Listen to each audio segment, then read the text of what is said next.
Good evening, good evening, good evening, good evening.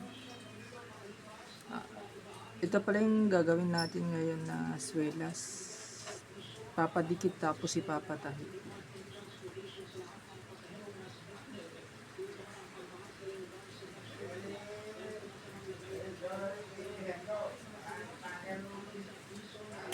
Bali yung ginagawa ko ngayon kasi natuyo na yung rugby, lalapat na natin. Itong ginagawa ko.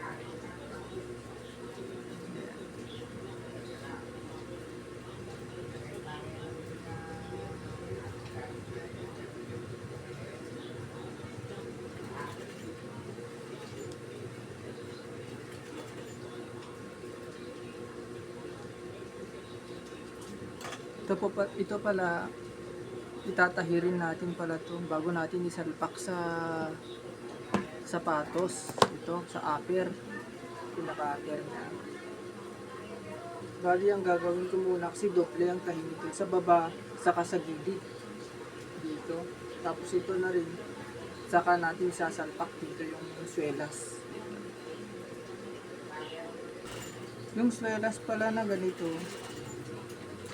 yung sa gilid niya nahihiwalay kasi ito yung nasa gilid. Bali ganito siya. Tapos ito pinakaapakan niya dito. Bali may nilagyan akong ano dito sa ano niya, marka ito niya. Ito. Ay, ito yung black dyan na linya. Yan yung palatandaan ko para ko alam ko kung saan nakasakto yung ilalagay yung swelas. Yung black dyan. Yan.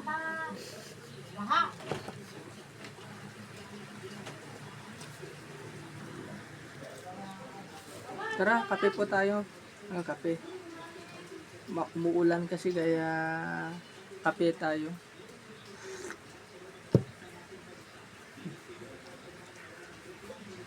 Ito na pala yung ano natin, yung natapos natin na swelas. Dinikit.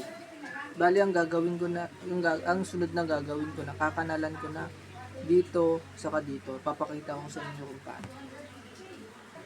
Ito yung pangkanal na ginagamit ko. Sariling gawa lang.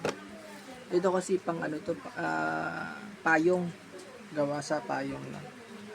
Tapos itong kakanalan natin dito sa baba, tapos sa gilid. Ito yun. Tapos dito. Tapos dito ko papatamaan yung tahi niya. Yan.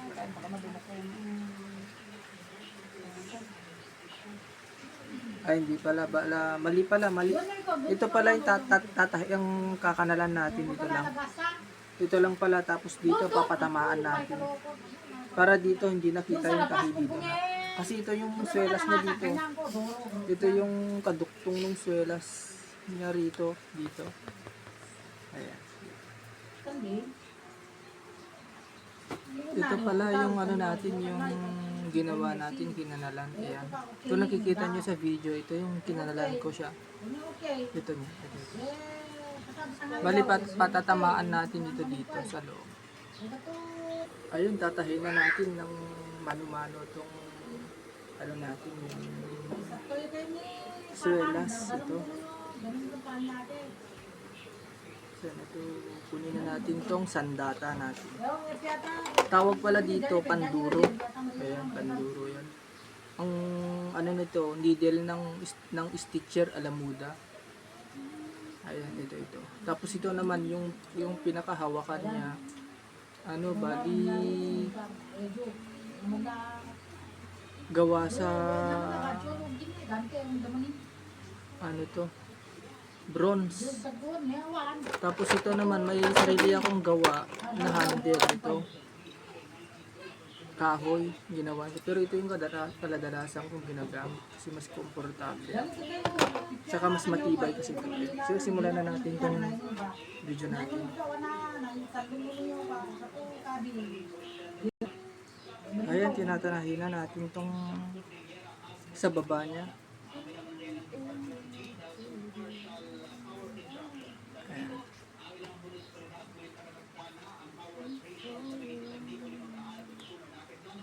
kailangan natin tahiin to para mas dagdag tibay niya. Pag di kasi natahi ito, ang nangyayari na natatanggal, tutuklap. Tapos pagkatapos naman nito, ilalapat na natin dito sa upper, yung sa pinaka sapatos niya.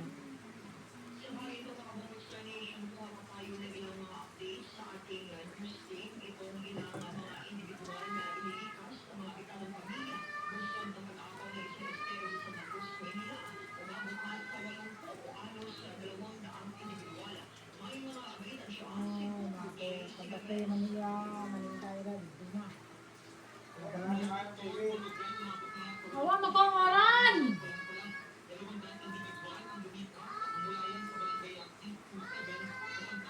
Sa mga sa Converse pala,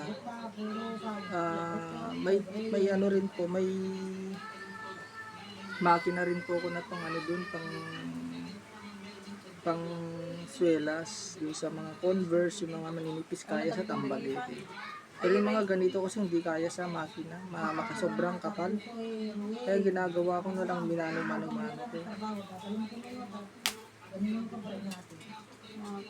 Sa mga may sapatos din na pang basketball shoes, pwede rin po kayong magpatahi sa akin. Pa-check ko kaya kung gusto nyo rin naman, linis lang tapos wala nang tahi, dikit, pwede rin po. Ayan, kung nakikita nyo yung kamay ko sa pagtatahi, diretso, hindi ko na tinatanggal yung tali sa daliri ko sa left, yan, nakatali dyan. Yan na yung pinaka ano ko kasi guide ko na pang sundot dun sa sima ng karayom.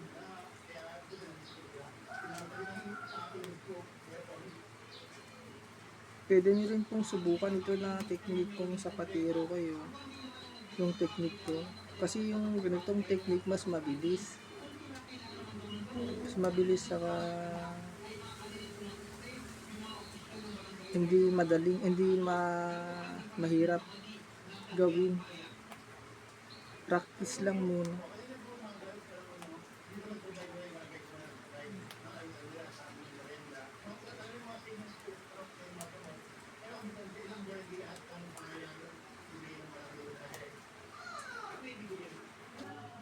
Ang ginagawa ko pala sa mga ang inaayos ko pala sa sapatos, yung upper, swelas, pwede rin po ako nagko-customize ng sapatos.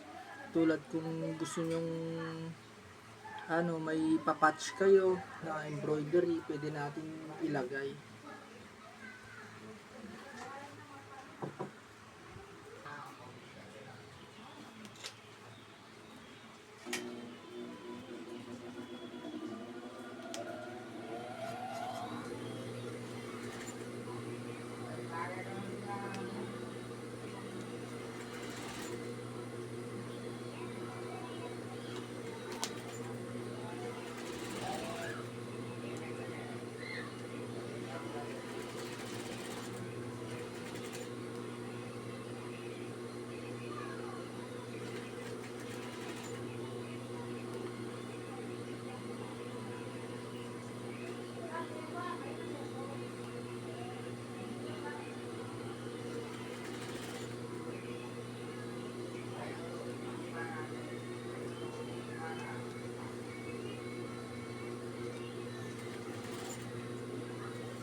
Ang ginagamit ko palang rugby, super dikit. Sinasabayan ko rin ng super glue na 888. Ito po 888 po yan. Tapos ito naman yung super dikit. Super dikit. Ang super dikit po, matibay yan, madikit siya. May mas pinaka madikit na rugby, yun na yung tawag dun, premium. Yung ginagamit, pero yung ginagamit ko, madikit din naman yung ganyang rugby. Super dikit kasi yan. Yung premium, sobrang dilaw kasi yung kulay niya, nakakamansya. Tsaka pag dumikit yun, mahirap na tanggalin. Kaya itong super dikit ang ginagamit ko. Yung katamtaman talaga ang dikit niya. Ayan, tapos na yung natin. Yung tahi natin sa swelas. Ayan.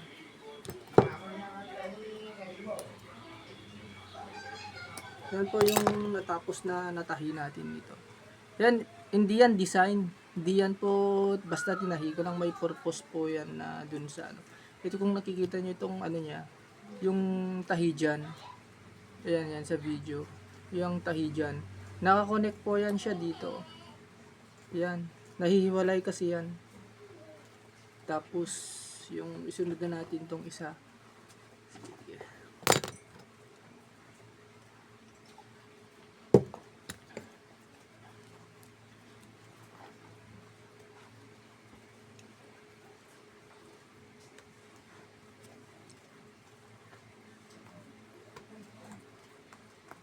Saka yung tahi ko rito, parang design niya na rin. Kung nakikita nyo sa video, parang style niya na rin. Kasi ang tahi niya, nilalagyan ng kanal tapos tinatahi.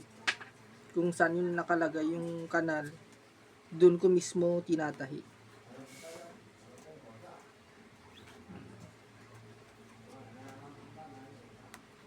Ayan, nakikita nyo itong style ng pagtatahi ko.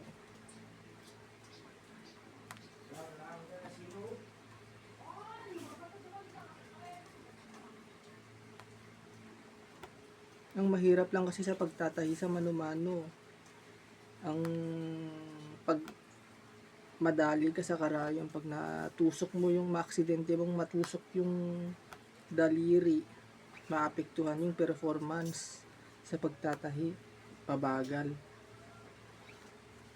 Nangyari na rin kasi sa akin yan, yung needle na stuck dito, aksidenteng tumama, pero hindi naman malalim, daplis lang.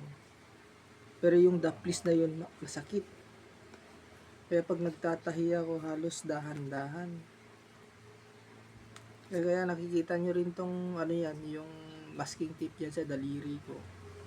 Protection ko rin dyan sa thread pag nagtatahi ako. Nangyayari kasi pag wala akong protection sa daliri, yung thread pagka hinihila ko, ang nangyayari bumabaon kasi mainit ito pagka hinihila, mainit.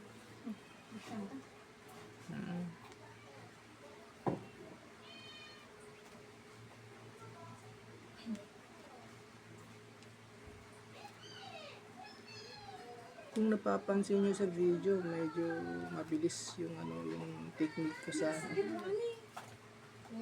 Gaya ni ay kagani gaya na ilang apa. Dunia ipane, ipane ko sila ni. Ito pa yung isa. Daman na pa yung saka mga nais pong magpagawa sa akin. Pwede rin po kayong mag-request sa akin ng video nyo. I-record ko mula umpisa hanggang sa matapos. Pwede kong i-upload ko sa YouTube. Tapos panoorin nyo na lang dun.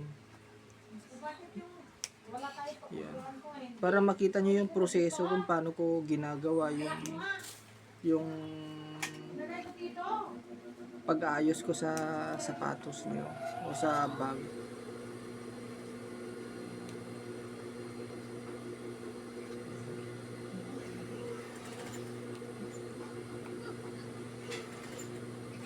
Ito kasi ano parang na-stuck na sapatos. Expire kasi yung pandikit niya. Pag expire kasi yung pandikit, natutuyo, kaya lalo na pag yung nais na nabababad sa init, na tutuklap tapos naglalangis.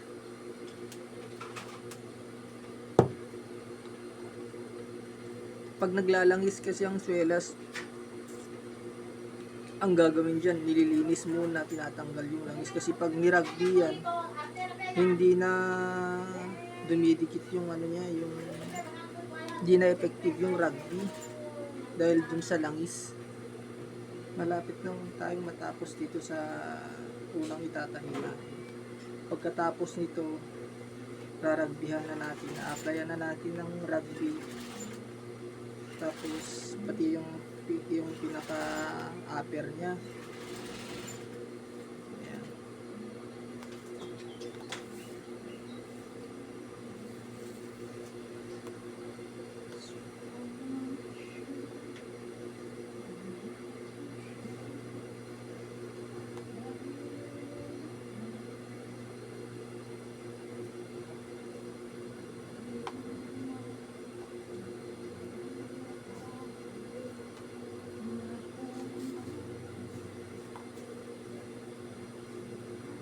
Madta ko mabidyo kung nabay tape measure mo. No?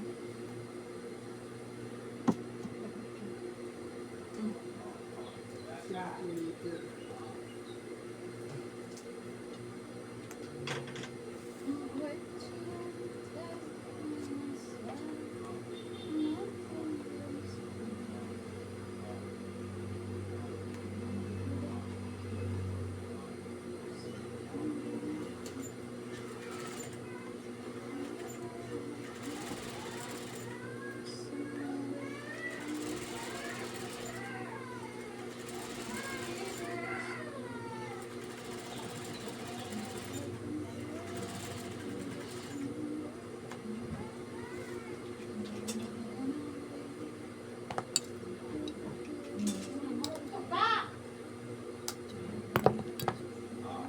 Ito pala natapos na.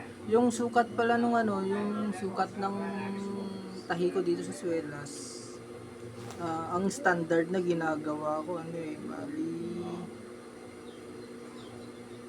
sobra sa kalahating sentimetro.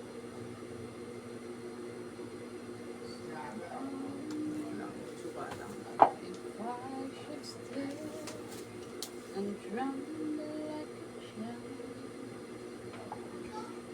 Wandering love. 1 centimeter yung ano ko, yung standard na ano ko na pagtahi ko. Depende sa style. Ito kasi pinaka-standard na to yung 1 centimeter. Hindi malalaki, hindi maliliit. Ang pangit, ang sa sobrang liit kasi mabilis mapunit yung swelas pag sobrang liit yung stitches na ginagawa. Hindi siya maganda dun sa swelas, lalo sa mga ganitong swelas. Hindi rin maganda yung sobrang lalaki, yung talagang pinaka-standard para sa akin kasi ito, yung nakasanayan sa standard na halos ginagawa ko base na rin sa experience ko. Ito kasi yung standard na ginagawa ko, 1 centimeter. Kung may tape measure kayo o ruler, pwede nyong sukatan. Ganun kalalaki yung standard na measurements dun sa tahi natin. Ito, pali didikit na pala natin ulit sa rugby.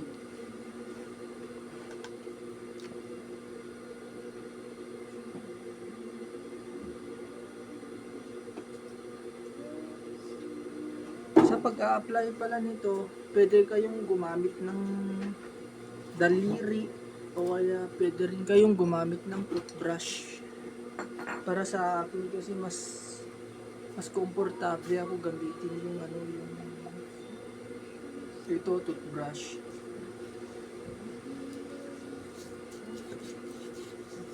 Ayan. Iraragbihan na natin. Tapos papatuyuin pa natin to bago isasalpak.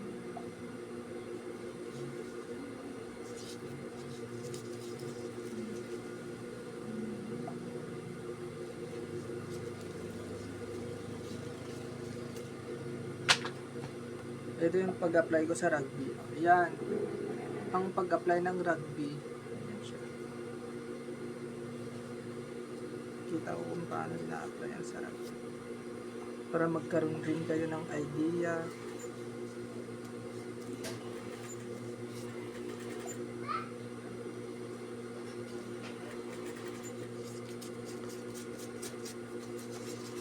Kung paano ko proseso, kung paano yung proseso na ginagawa ko sa sapatos. Ito nalagyan ko na ng rugby pero ulit nalagyan ko sa gilid pa.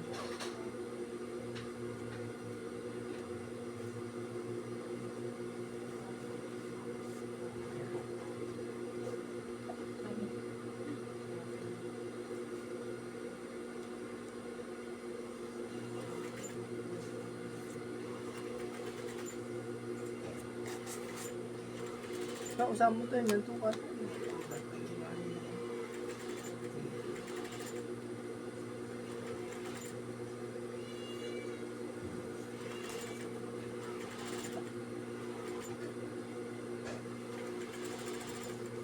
Ito palang ganito, para mabilis matuyo, pinapahanginan ko. Para mabilis matuyo o binababad ko sa electric fan. Pwede rin sa araw, mas mabilis pag sa araw yung init. Pero ang sa akin ngayon kasi gabi na at walang makulimlim eh. Pero gabi na ngayon. Kaya ang gagawin ko,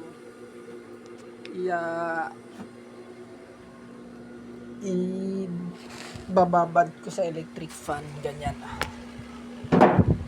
Yan. Bakit ginawa mo dito eh? Ano ba yan? Tanggalit ko! Tawad na, tatanggalin ko. Oh, talakan ko! Tan! Ayan, yan siya, yan.